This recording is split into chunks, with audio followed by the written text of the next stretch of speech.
खबर आई कि धीरेन्द्र शास्त्री की सुरक्षा में चूक हो गई है, धीरेन्द्र शास्त्री के चेहरे पर चोट लगी है, तो पूरे मध्य प्रदेश के साथ पूरे देश में इसको लेकर चर्चा होने लगी।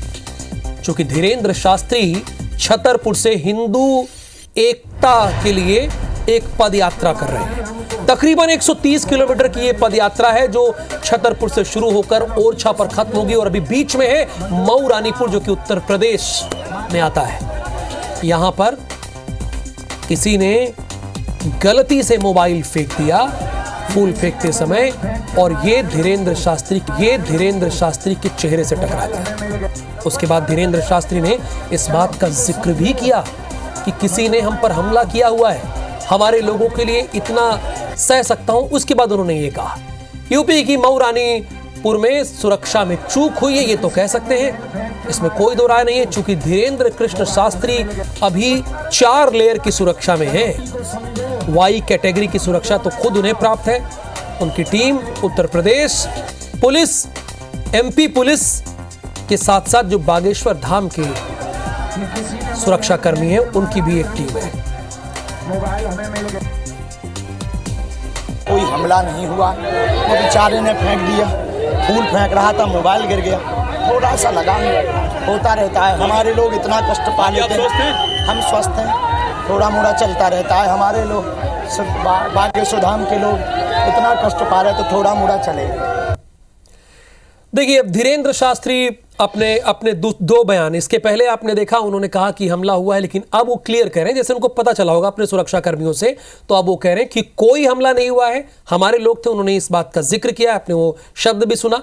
धीरेन्द्र शास्त्री की हिंदू जोड़ो यात्रा उत्तर प्रदेश में भी है।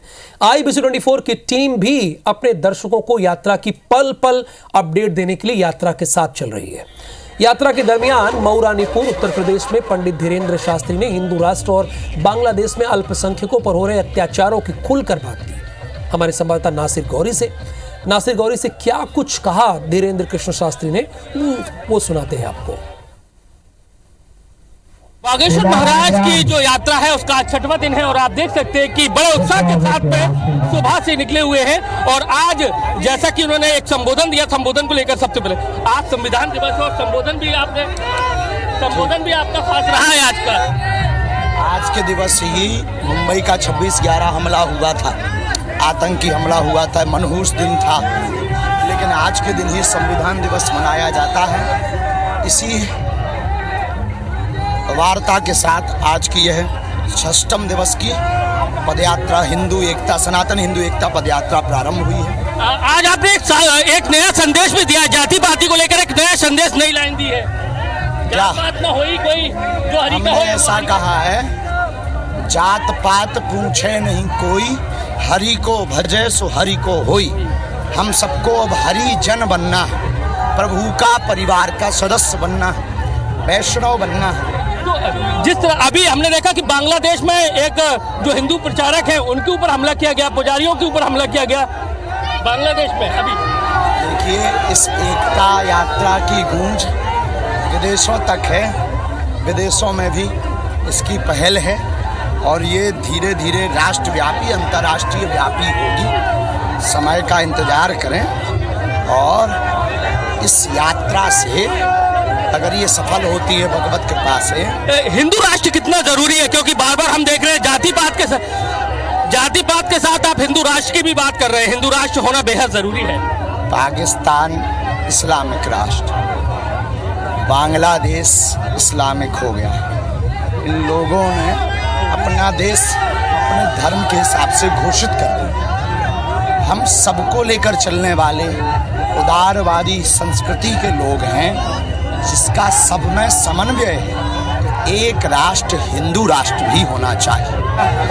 बाबर को महान बताने वालों को इस देश में रहने का अधिकार नहीं, तो हमने कहा था तेल लगा लो डाबर का, नाम मिटा दो बाबर का। संभल में हिंदू पलायन की स्थिति में ऐसा कहा जा रहा है, संभल में जो घटनाक्रम हुआ 4 लोगों की मौत हो गई, उसके बाद कहा जा रहा है कि हिंदू पलायन की स्थिति में उत्तर प्रदेश में बहुत दयनीय स्थिति होगी।